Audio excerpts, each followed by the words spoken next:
Hi und herzlich willkommen.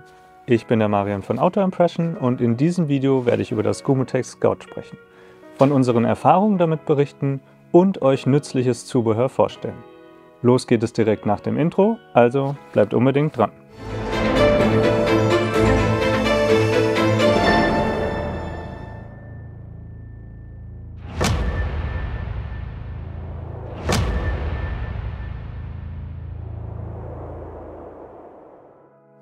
Hinter mir liegt unser Scout Standard von Gomotex und anhand dessen werde ich euch den Schlauchkanadier nun einmal genauer vorstellen.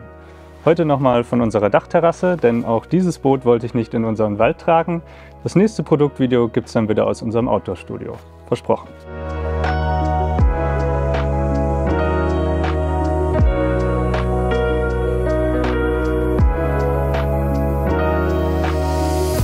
Wir haben das Boot nun schon mehrere Monate und konnten schon einige Touren damit machen, sodass ich nicht nur über die technischen Daten sprechen kann, sondern auch über unsere Erfahrungen, die wir damit gesammelt haben. Im weiteren Verlauf des Videos werde ich auch noch auf nützliches Zubehör eingehen und dieses Video hat Kapitelmarkierungen, sodass ihr zu den Abschnitten, die euch interessieren, springen könnt.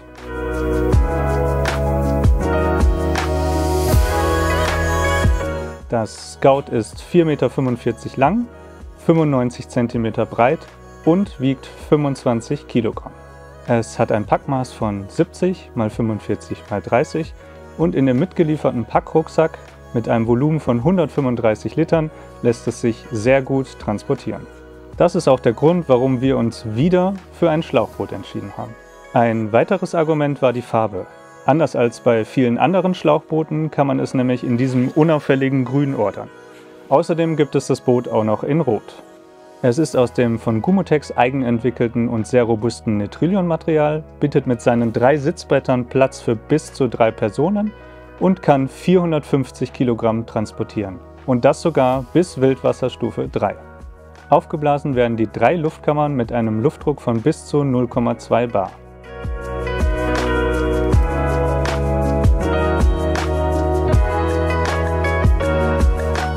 Der Aufbau geht mit etwas Übung schnell vonstatten. Wenn man wie wir eine Finne nachgerüstet hat, diese ist nicht im Lieferumfang enthalten, dann wird diese als erstes eingesteckt. Dazu aber später mehr.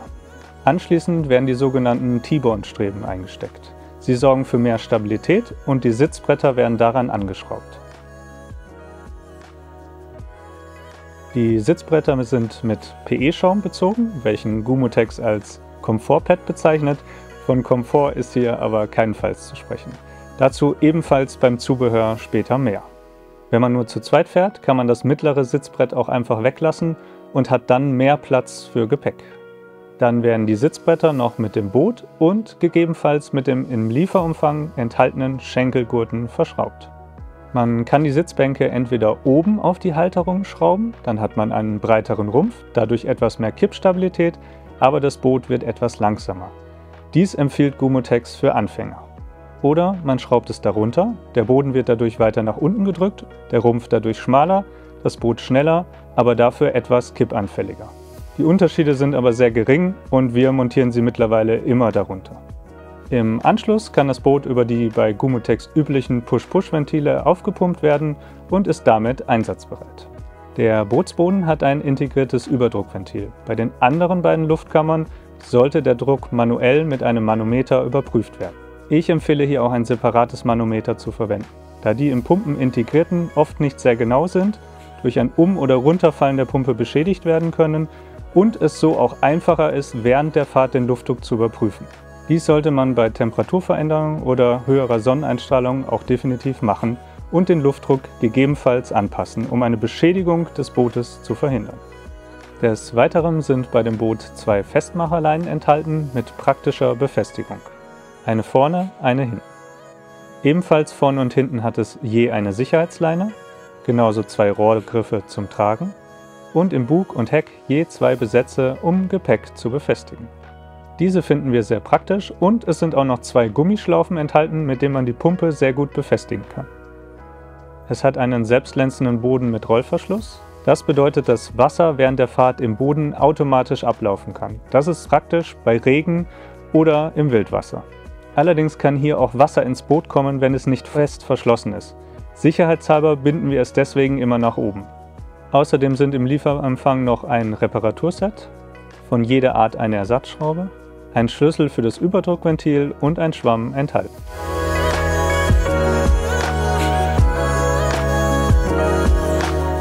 Wir sind mit dem Boot meist mehrere Tage in der Wildnis unterwegs, paddeln auf Seen von Insel zu Insel oder auf Flüssen, haben dabei oft nicht wenig Equipment dabei und angeln gerne von dem Boot aus. Und dafür eignet es sich wirklich hervorragend.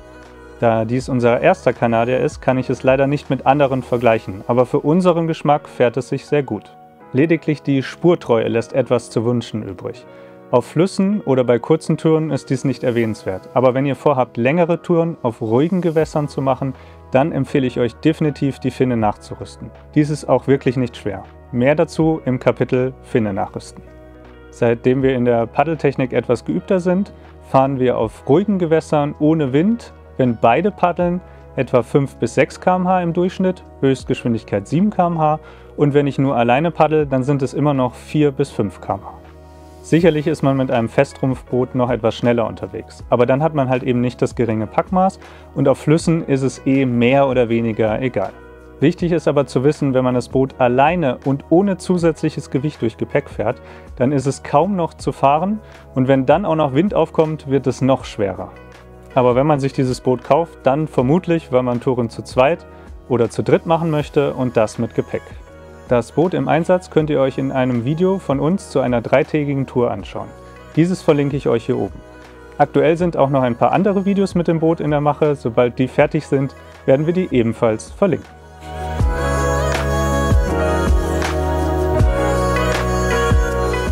Wenn ihr euch das Boot oder etwas von dem gleich vorgestellten Zubehör kaufen wollt, dann kann ich euch Arts Outdoors wärmstens empfehlen. Seit einiger Zeit sind wir Partner von Arts, aber wir haben auch vorher schon unsere Boote, unser Paddle-Equipment und einiges von unserem Outdoor-Equipment dort gekauft und waren stets sehr zufrieden.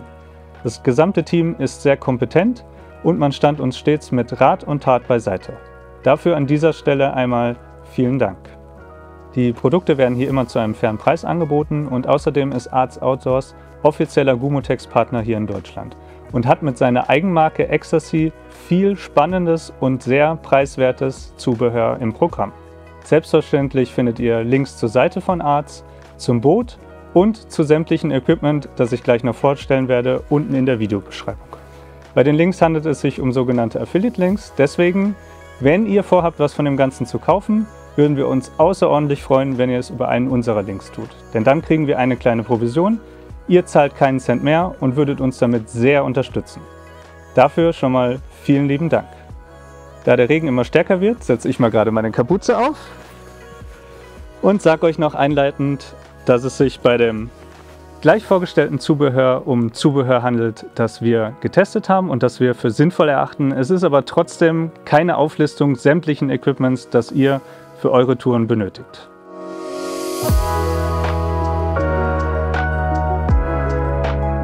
Es ist ein Luftboot, deswegen dürfte es ohne Luftpumpe schwer werden. Ich empfehle hier eine größere Luftpumpe, da die beiden äußeren Luftkammern sehr groß sind. Wir nutzen hier schon länger diese von Ecstasy, sind mit ihr sehr zufrieden. Sie hat einen großen Hub, alle nötigen Adapter sind mit dabei und ein Manometer zur groben Orientierung ist bereits integriert.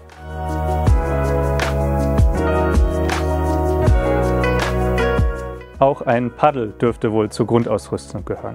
Das Boot lässt sich zwar auch mit einem Doppelpaddel fahren, es ist aber sehr breit und einfacher geht es auf die traditionelle Art und Weise mit einem Stichpaddel.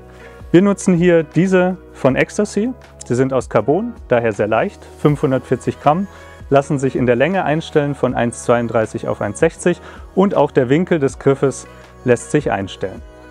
Wer für sein Paddel nicht so viel Geld investieren möchte, für den gibt es auch noch günstigere Alternativen aus Fiberglas oder aus Alu.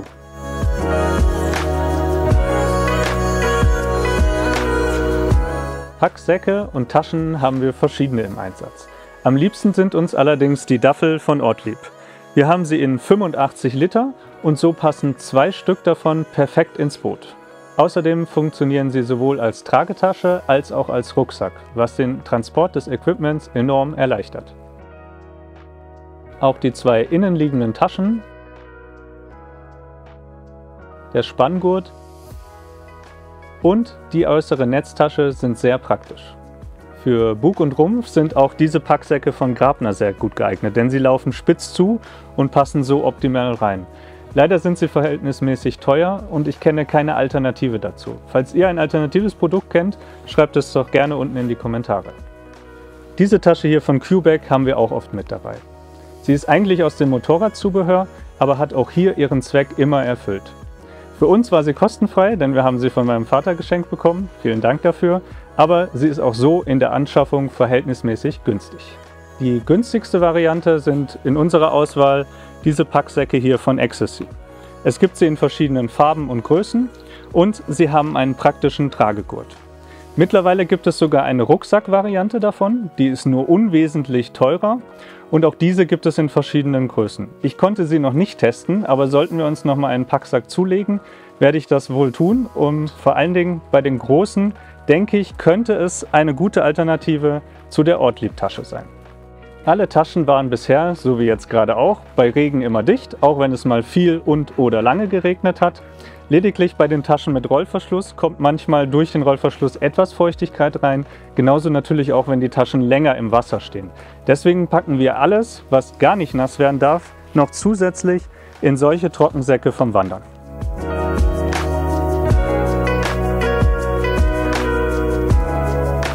Wie eben schon gesagt, wenn ihr nicht nur auf Flüssen fahren wollt oder auf Seen dahin dümpeln wollt, dann ist die Finne wirklich empfehlenswert.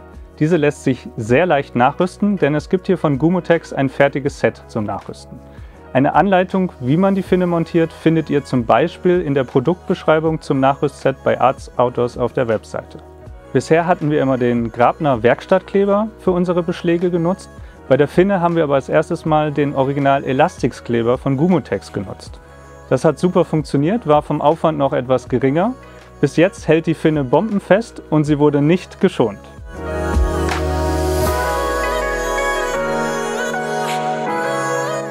Dieses Kapitel hier einmal als kurzer Einschub aus unserem Wohnzimmer, denn zum Zeitpunkt der eigentlichen Dreharbeiten hatten wir die Arbeiten, die ich euch gleich vorstellen werde, noch nicht durchgeführt. Und bei den aktuellen Wetterbedingungen lassen sich solche Arbeiten auch nicht draußen durchführen. Aber wir dachten uns, dass das Zubehör, was wir noch angebracht haben, für euch auch spannend sein könnte. Zum einen haben wir uns entschieden, Kielstreifen an dem Boot zu montieren. Kielstreifen sind absolut optional, aber wir haben mit dem Scout ein Boot gefunden, das wirklich perfekt zu unseren Reisen passt und mit den Kielstreifen möchten wir die Langlebigkeit des Bootes erhöhen. Das Nitrilon-Material von Gumotex ist sehr robust und macht einiges mit, aber wie bei jedem anderen Boot auch, mit der Zeit entsteht trotzdem Verschleiß und dem wollen wir mit den Kielstreifen entgegenwirken. Zum anderen haben wir noch zwei Routenhalter von Rail Blazer am Boot montiert. Bisher hatten wir diese einfachen und günstigen Routenhalter hier im Einsatz und die haben ihren Zweck stets erfüllt. Aber sie werden mit einem Schraubmechanismus an der mittleren Sitzbank angebracht und wir wollen die mittlere Sitzbank in Zukunft weglassen können, um noch mehr Platz für Gepäck zu haben. Bei den Routenhaltern habe ich echt lange überlegt. Ich hatte sogar schon ein günstigeres Paar hier in meinen Händen und habe sie mir mal genauer angeschaut. Aber dabei habe ich festgestellt, dass, wenn mal was kaputt gehen sollte an den Routenhaltern, man im Nachhinein nichts mehr austauschen kann. Sie sind ja fest mit dem Boot verbunden und das wäre dann sehr ärgerlich. Deswegen habe ich mich dagegen entschieden. Bei den Routenhaltern von Rail Blazer hingegen kann man auch im Nachhinein noch den sogenannten Starport, das ist der Mechanismus, in dem der eigentliche Routenhalter eingesteckt wird, vom sogenannten Ripport, das ist das Pad, was fest mit dem Boot verklebt wird, abschrauben und, wenn es defekt ist, austauschen. Außerdem hat Rail Blazer noch andere Routenhalter und viele Aufsätze mit im Sortiment und die Qualität macht bis jetzt einen sehr guten Eindruck. Bei anderen Herstellern habe ich so ein breites Sortiment bisher noch nicht entdeckt. Wir sind mit dem Ergebnis unserer Anbauten wirklich sehr zufrieden und diesmal haben wir wieder den Werkstattkleber von Grabner benutzt, denn dieser lässt sich deutlich länger verarbeiten und das ist vor allen Dingen bei den Kielstreifen auch wirklich notwendig. Den ganzen Prozess haben wir auch gefilmt und dort wird gerade ein Video raus, in dem wir euch erklären, wie ihr Kielstreifen, Routenhalter oder andere Beschläge wie zum Beispiel D-Ringe an eurem Gumotex oder Grabner Boot montiert. Sobald das Video fertig ist, verlinken wir es euch hier oben.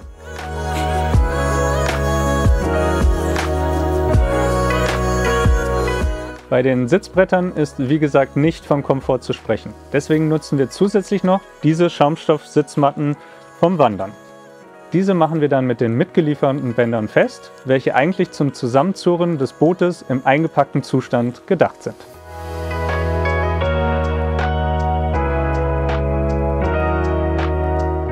diese wasserdichten Handyhüllen haben wir auch immer im Einsatz, wenn wir auf dem Wasser sind. Denn selbst ein laut Hersteller wasserdichtes Handy kann Schaden nehmen, wenn es lange Feuchtigkeit ausgesetzt ist. Außerdem kann man die Handys so am Boot oder an der Schwimmweste befestigen.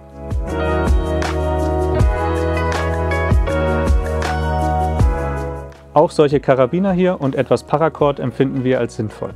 Mit den Karabinern kann man Equipment schnell und einfach einhaken und mit dem Paracord kann man Befestigungspunkte verlängern.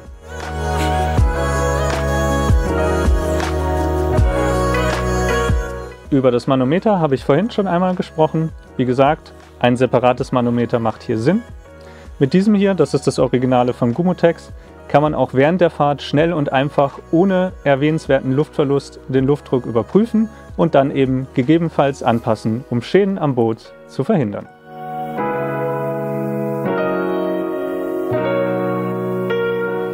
Als Bootswagen nutzen wir den Eckler Beach Rolli Classic. Dieser lässt sich zusätzlich noch als Sackkarre und als Stuhl verwenden. Das finden wir sehr praktisch. Hierzu gibt es eine günstigere Alternative von Ecstasy. Wie gesagt, ihr findet alle hier erwähnten Produkte auch unten in der Videobeschreibung. Zum Bootswagen empfehlen sich dann auch noch 2 Spanngurte. Einmal, um beim Umtragen das Boot am Bootswagen festmachen zu können und bei der eigentlichen Bootsfahrt den Bootswagen am Boot.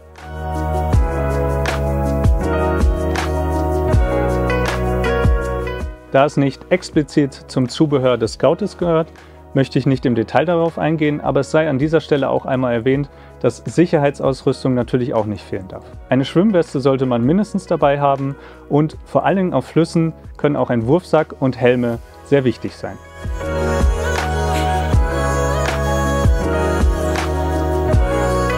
Mein Fazit: Das Gumotex Scout ist ein sehr guter Schlauchkanadier, welcher sich vor allen Dingen für längere Touren auf Seen oder Flüssen eignet, dabei sehr viel Gepäck transportieren kann, von dem aus man gut angeln kann, welcher auch für Wildwasser geeignet ist und trotzdem ein geringes Packmaß hat. Wir waren mit dem Boot bisher stets zufrieden und mit dem eben vorgestellten Zubehör hat man hier ein Top-Touren-Setup. So, jetzt habe ich lang genug im Regen gesessen, deswegen hoffe ich heute umso mehr, dass ich euch mit diesem Video bei eurer Kaufentscheidung weiterhelfen konnte. Wenn ihr noch offene Fragen, Ergänzungen oder Anregungen habt, schreibt es doch gerne unten in die Kommentare. Und wenn ihr uns noch nicht abonniert habt, tut dies auch gerne. Dann verpasst ihr keine neue Produktvorstellung und keins unserer spannenden Abenteuer mehr. Wir würden uns sehr freuen. Ich wünsche euch viel Spaß bei euren Abenteuern, sage vielen lieben Dank, dass ihr mit dabei wart und freue mich natürlich umso mehr, wenn ihr es beim nächsten Mal wieder seid. Macht's gut!